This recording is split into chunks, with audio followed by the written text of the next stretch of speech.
Bismillahirrahmanirrahim. Today our topic is Measure of Central Tendency of unit number 4 of your contents. Before going to discuss measure of central tendency, we need to connect measure of central tendency with the diagrammatic representation of data. Suppose हमारे पास एक firm है जो investor को attract करता है। उन्होंने ये graph बनाया है कि फर्स्ट क्वार्टर में हमारा प्रॉफिट 37.73 है, सेकंड में 4.69, 13.755 in third quarter and 15.53 in the fourth quarter. इसी तरह अगर मंथली बेसिस पर करें तो वो इन्वेस्टर को खासा कंफ्यूज करेगा। जो इन्वेस्टर है वो समझ नहीं पाएगा कि आइदर टू इन्वेस्ट और नॉट। तो इस किस्म के प्रॉब्लम को ओवरकम करने के लिए हम एक और मेजर पढ़ते हैं, उसको हम मेजर ऑफ सेंट्रल टेंडेंसी या central point of the data set कहते हैं। अगर हम इनकी जगह एक और लफ्ज़ ऐड करें कि एवरेज प्रॉफिट इज 17.77, फिर इन्वेस्टर सोचेगा कि मुझे इस प्रॉफिट रेट पर इन्वेस्ट करना है या नहीं। तो इस किस्म के प्रॉब्लम को रिजॉल्व करने के लिए हम मेजर ऑफ सेंट्रल टेंडेंसी पढ़ते हैं।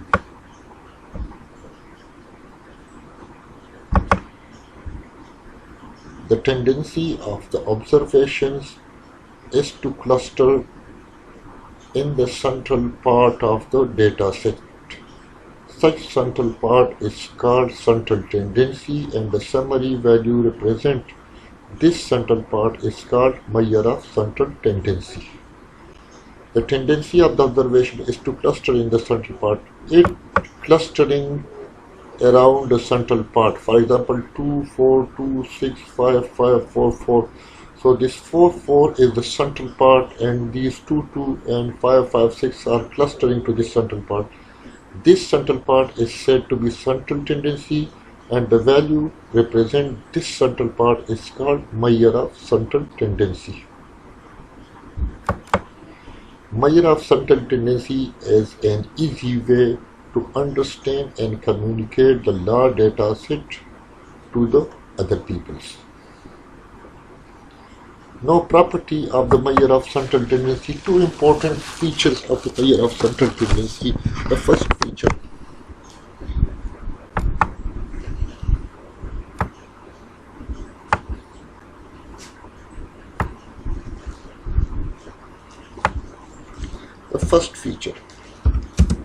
measure of central tendency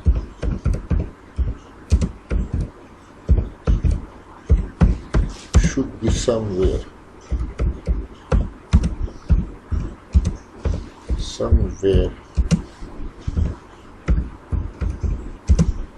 within the range of data.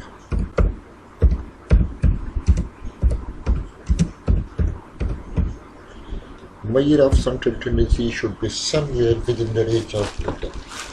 थोड़ा सा एग्जाम्पल आपको समझाना है, इस तरह ये आप समझ पाएंगे।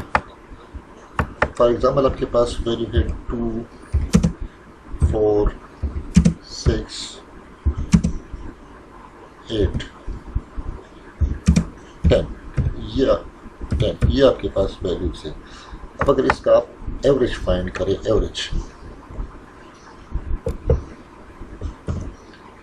एवरेज फाइंड करेंगे तो आपके पास आ जाएगा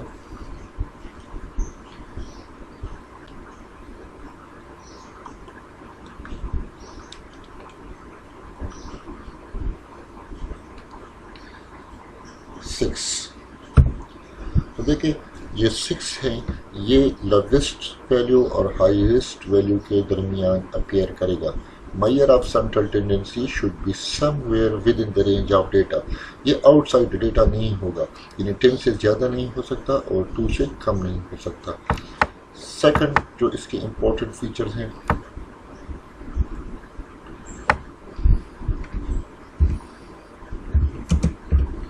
measure of central tendency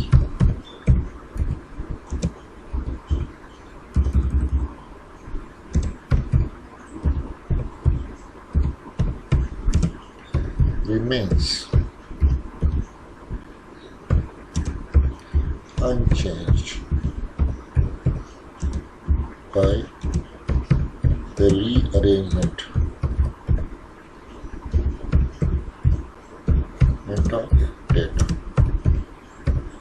अगर हम डेटा की पोजीशन को चेंज करें तो measure of central tendency change नहीं होगा. फॉर एग्जांपल 2 के बाद अगर हम 10 लिखें, 10 के बाद 6 लिखें, 6 के बाद 8 लिखें, 8 के बाद 4 लिखें, इसका भी अगर हम एवरेज फाइंड करेंगे तो वो वही 6 आएगा. तो measure of central tendency are the two important features. Number 1, measure of central tendency should be somewhere within the range of data.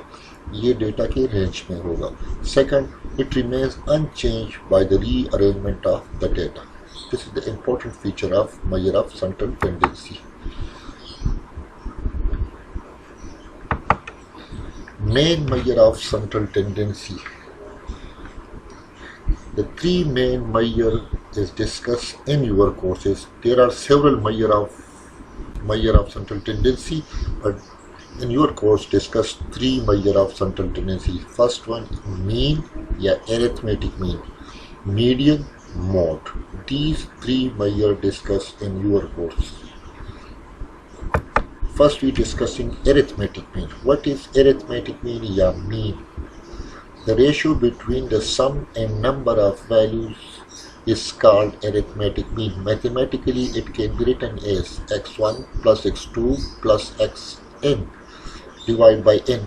We have n set of values, so we sum the n set of n values divided by number x bar. This is called x bar, arithmetic mean for the sample data, x bar. Or simply we can write sum of x divided by number. This method is used for discrete set of data. Next, when the frequencies are given, then the mean can be obtained as multiply each value by their corresponding frequency and sum.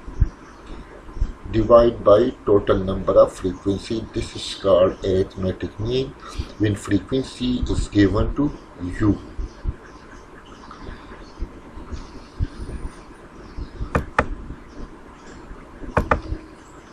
Example, the enrollment in a college in the last 5 years was 1200, 1710, 1650, 1830 and 1900.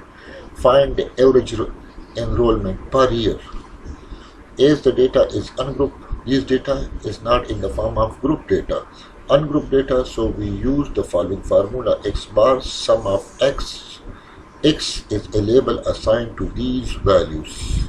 Sum of x divided by number 1200, 1700, 1650, 1830, 1900. Sum of the x values, which is a label assigned to these values, divided by number 5 number.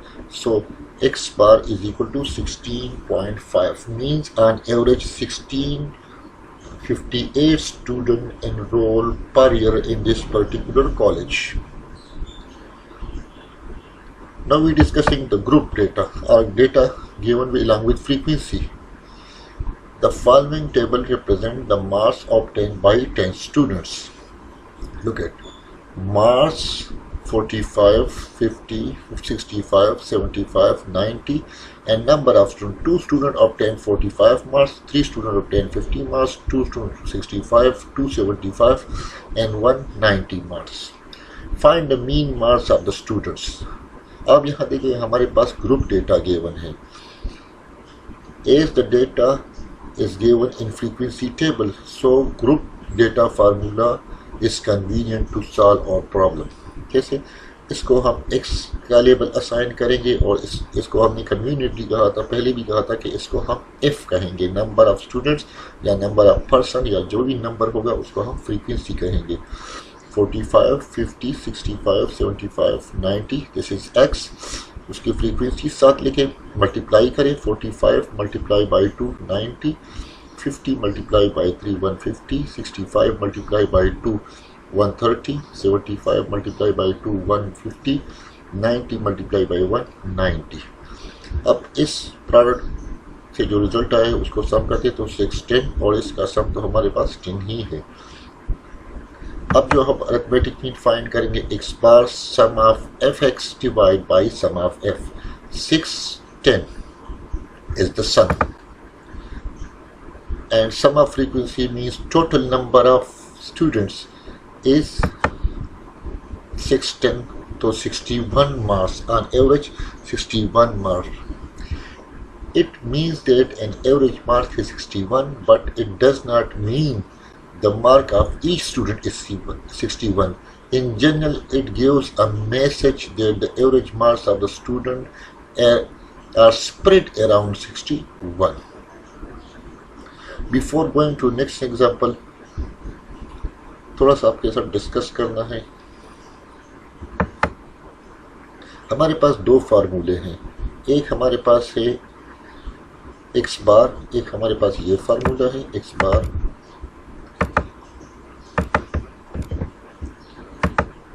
और दूसरा हमारे पास है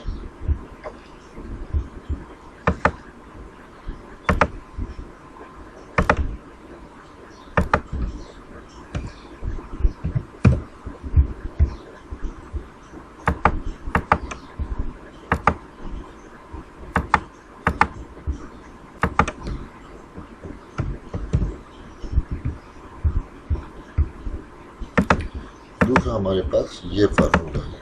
actually ये फार्मूले same है, इसमें कोई difference नहीं है, सिर्फ उसमें डेटा अरेंज फॉर्म में नहीं होता और इसमें हम इसको अरेंज फॉर्म में लिख लेते हैं. देखिए इस फार्मूले से ये हमारे पास वैल्यूज हैं 1 2 2 3 5 5 3 3. अगर इसको हम सम करें और डिवाइड बाय नंबर करें तो हमारे पास 3 आ जाता है अरिथमेटिक मीन. अब अगर इसको हम ग्रुप डेटा में कन्वर्ट करें, पहले transform in frequency distribution form.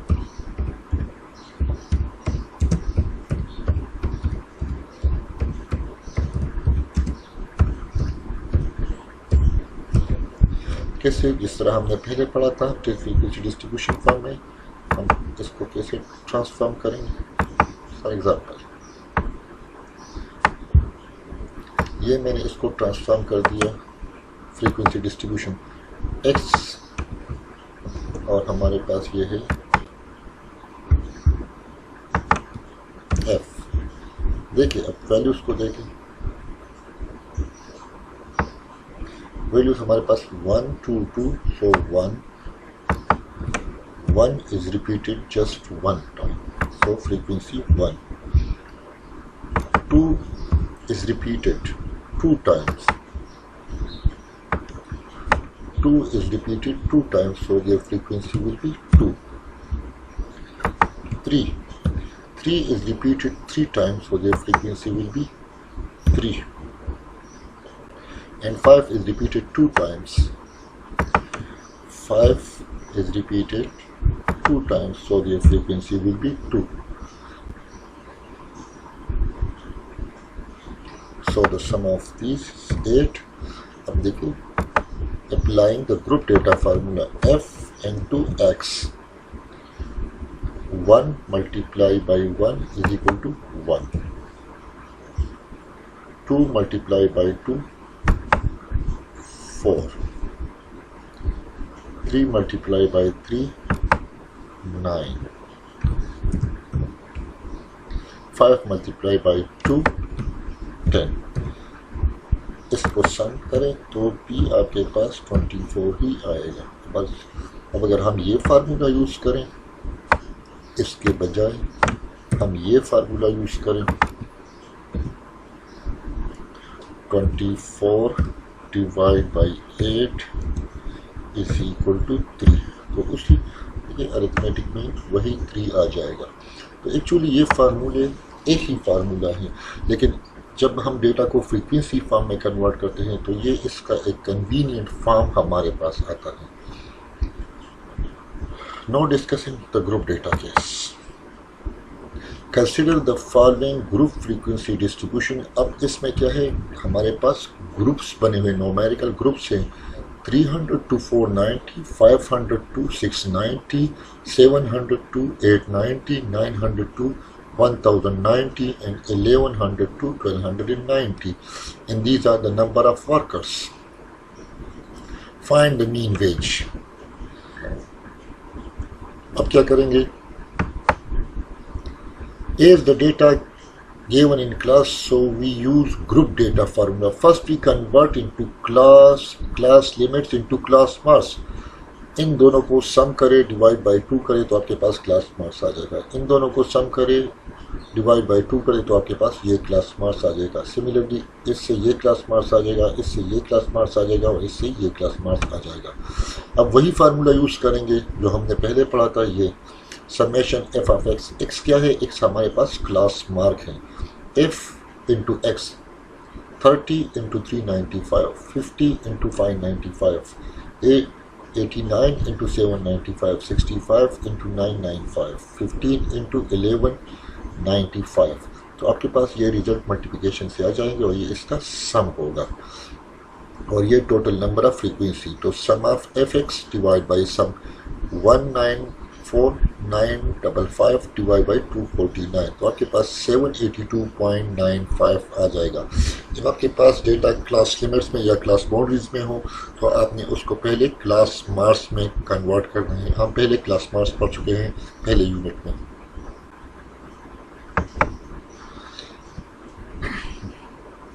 The next measure of central tendency is median. What is median? A value which divide an arranged set of data into two equal halves. One half is greater than median and the other half is less than median. जब एक arrange set of data को हम दो equal parts में divide करते हैं तो इसको हम मीडियन कहते हैं. ये हमारे पास सपोज डेटा है. अगर हम इसको दो इक्वल पार्ट्स में डिवाइड कर दें, 50% डेटा यहाँ पे होगा, 50% not 50.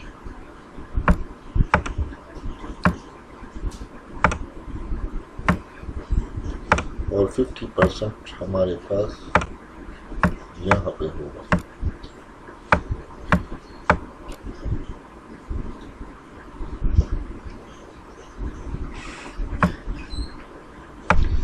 This partitioning value is called median.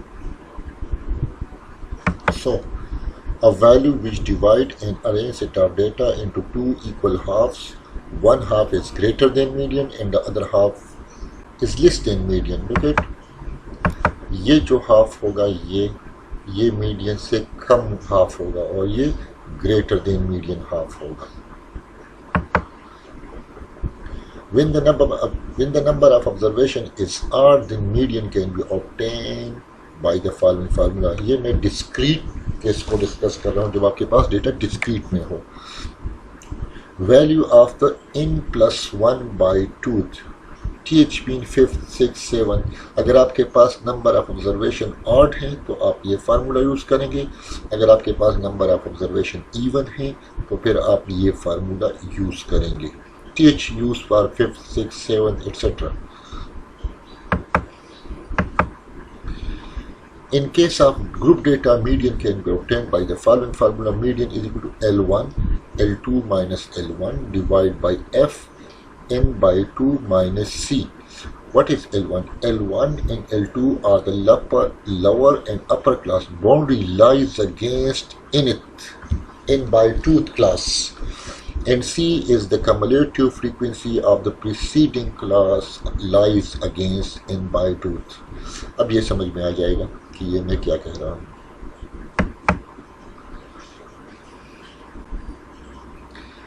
देखिए एग्जाम्पल है सिंपल ऑड ऑब्जर्वेशन मैंने लिए. A family has 7 children age 9, 17, 15, 12, 19, 21 and 25.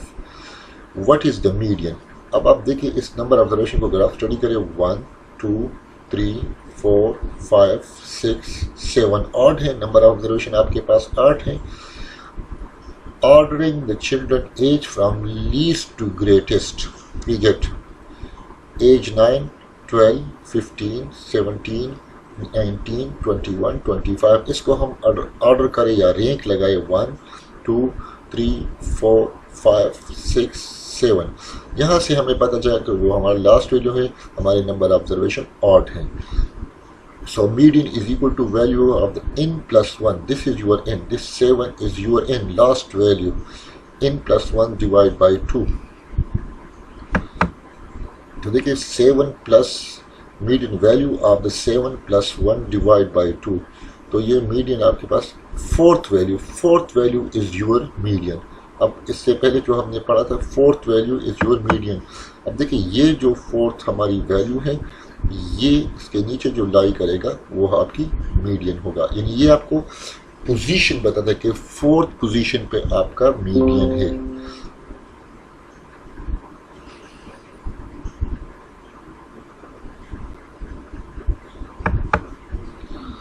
Next, अब even observation. Find the median of the following data 7, 15, 25, 45, 18, 26, 37, 46, 15, 65। इसका मीडियन फाइंड करना है। Arrange the data in ascending order of magnitude. हम data को arrange करेंगे ascending order of magnitude में। देखिए 7, 15, 18, 25, 26, 37, 45, 46, 50, 65। इसको मैंने ऑर्डर दिया 1, 2, 3। लास्ट को अगर आप देखें तो ये आपके पास इवन आता है, इवन 10। तो आप इवन वाला फार्मूला यूज करेंगे। Median is equal to 1/2 bracket n/2 plus 1। तो देखिए n आपके पास 10 है, 10/2 प्लस 1। तो ये 1/2 एज इट इज आएगा। यहाँ से आपके पास फिफ्थ आ जाएगा और यहाँ से आपके पास सिक्स्थ आ जाएगा। तो फिफ्थ पे हमारी वैल्यू है 26 और 6 पे हमारी वैल्यू है 37। अब दोनों वैल्यू को एवरेज करें तो आपके पास 31.5 आ जाएगा। ये है मीडियन का इवन ऑब्जर्वेशन। ग्रुप डेटा में find median for the following marks of distribution 10 to 19, 20 to 29, 30 to 39, 40 to 49, etcetera etcetera. Solution क्या होगा? The data express in group we using group data formula. अब ग्रुप में हमारे पास data देखिए group में है तो हम ग्रुप डेटा फार्मूला यूज करेंगे। The marks given in discrete group, अगर आप देखें तो ये आपके पास डिस्क्रीट ग्रुपिंग है 10 to 19 तो फिर 20 से 29, मीन्स ये आपके पास क्लास लिमिट्स गिवन है। फर्स्ट आपने इन क्लास लिमिट्स को क्लास बाउंड्रीज में ट्रांसफॉर्म करना है, फिर और कैलकुलेशन करनी है।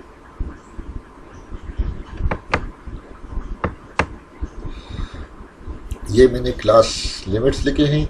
अब इसे 20 से 19 सब्ट्रैक्ट किया, डिवाइड बाय 2 किया तो हमारे पास 0.5 आ जाएगा। 0.5 इन लोअर से सब्ट्रैक्ट करना है और इन अपर के साथ ऐड करना है तो आपके पास ये आ जाएगा क्लास बाउंड्रीज।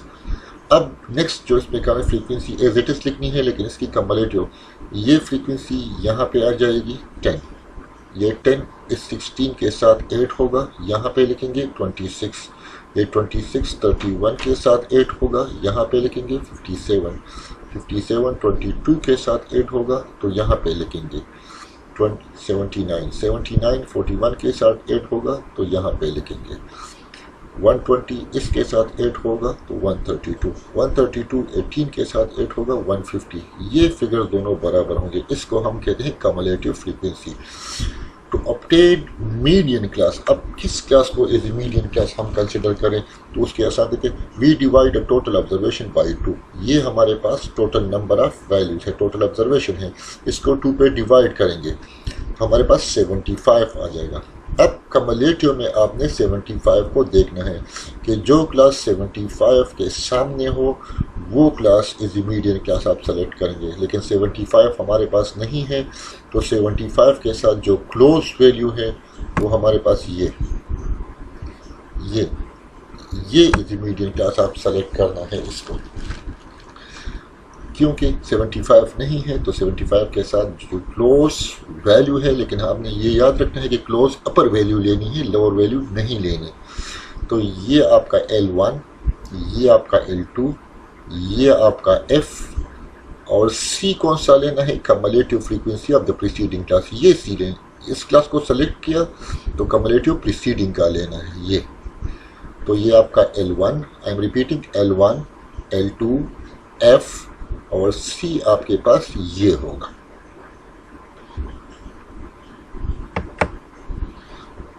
तो ठीक है, 75th is approximately lies against this class. मैंने आपको बता दिया, L1 आपका ये हुआ, L2 ये हुआ, F ये हुआ और C 57 cumulative frequency of the preceding class. ये आपके पास फार्मूला है। अब यहाँ पे L1 पुट करेंगे, यहाँ पे L2 पुट करेंगे, यहाँ पे L1 पुट करेंगे, इस तरह यहाँ पे 22F n बाई 2 हमारे पास 75 आया, C 57, इसको सिंप्लीफाई करें तो आपके पास 47.68 आपके मीडियन आ जाएगा। The next measure of central tendency in your course is mode. What is mode? Mode is a French word mean fashion. The thing which is very common in our daily life is called fashion. जो चीज़ हमारी ज़िंदगी में ज़्यादा हमें नज़र आए हम कहते हैं इसका फैशन है। तो मोड फ्रेंच वर्ड है और इसका मतलब है fashion. Mode is also a central measure of data. Mode is an important measure of central tendency and used in some specific situation.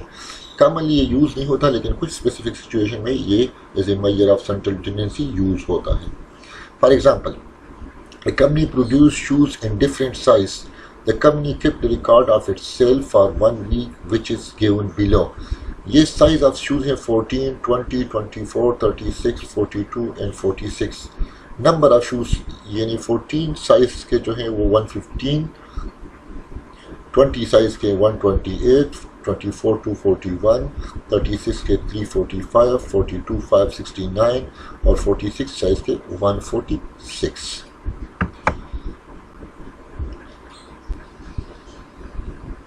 इसको एक्सप्लेन यहाँ से कर देंगे देखते हुए। अब देखिए जो मैक्सिमम नंबर ऑफ टाइम आ जाए वो हमारा होगा मोड। तो अब देखिए इसमें 42 को अगर आप देखें 42 तो ये सबसे ज़्यादा फ्रीक्वेंसी वाला है।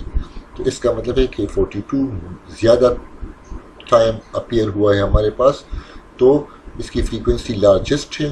तो ये 42 हमारा मीडियन है, मोड है, सॉरी मोड। ये आप थोड़ा सा पढ़ लें, no problem with this one. Mode in case of group data. In group data क्या होगा, L1 plus L1 is the lower class boundary, FM minus 1, FM minus 1, FM plus 1 into H क्या होगा, the difference between upper and lower class boundary, FM frequency of the modal class. ये चीज़ें अब आपको example में समझा दूंगा। The score of a student in the last 10 test is given below. ये स्कोर है। अब इसमें मोड कौन सा है, इस किस्म के क्वेश्चन आपके MCQs में अपेयर कर सकते हैं। जो वैल्यू ज़्यादा अपेयर करेगा वो आपका मोड होगा। एक भी मोड हो सकता है, दो भी मोड हो सकते हैं, 3 मोड भी हो सकते हैं। अगर आप देखें just by looking the data we find frequency of 8 is 3। देखिए 8 जो है वो सबसे ज़्यादा अपीयर करता है, ओके, बाकी इतना ज़्यादा अपीयर नहीं करते। And more than frequency of all others, 8 की फ्रीक्वेंसी सबसे ज़्यादा है, तो ये हमारा है मोड।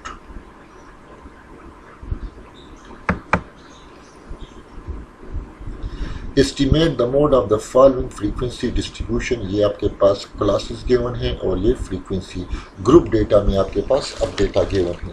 इस किस्म के प्रॉब्लम को हम पेपर में अक्सर देखते हैं। The classes are given in discrete grouping. ये देखिए आपके पास क्लास लिमिट्स हैं, क्लियर कट ये क्लास लिमिट्स हैं और वहाँ पे हमने फार्मूले पढ़ा L1 और L2 मीन्स हमने इसको क्लास बाउंड्रीज में कन्वर्ट करना है। We transform the class limit into class boundary, which is the basic requirement to obtain mode. बिल्कुल exactly। अब देखिए ये आपके क्लास लिमिट्स हैं। क्या करना है, 6 से 5 सब्ट्रैक्ट करें और डिवाइड बाई 2, उस डिफरेंस को डिवाइड बाई 2 कर दे तो आपके पास 0.5 आ जाएगा। इन सब लोअर लिमिट से आप 0.5 सब्ट्रैक्ट करें तो आपके पास ये लोअर लिमिट्स आ जाएंगी, क्लास बाउंड्रीज आ जाएंगी, और इनके साथ 8 करें तो आपके पास ये अपर क्लास बाउंड्रीज आ जाएंगी। फ्रीक्वेंसी एज इट इज़ लिखनी है। अब हमने मॉडल क्लास को सेलेक्ट करना, जिसकी फ्रीक्वेंसी मैक्सिमम होगी वो हमारा FM होगा।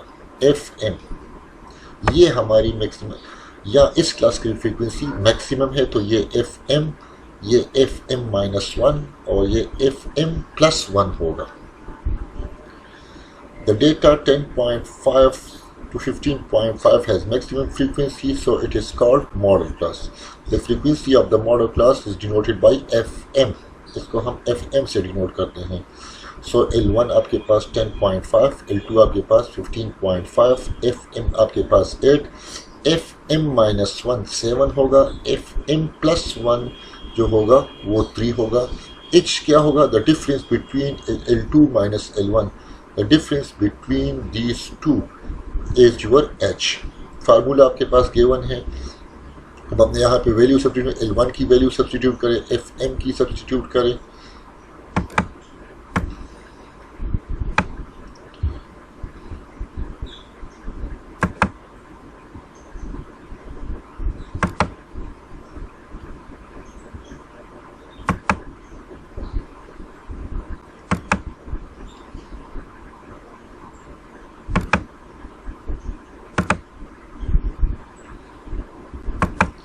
देखिए इसमें हम वैल्यू सब्स्टिट्यूट करें 8 - 7, 8 - 7, 8 - 3 मल्टीप्लाई बाई 5। इसको सिंप्लीफाई करने के बाद जो रिजल्ट आएगा वो आपका मोड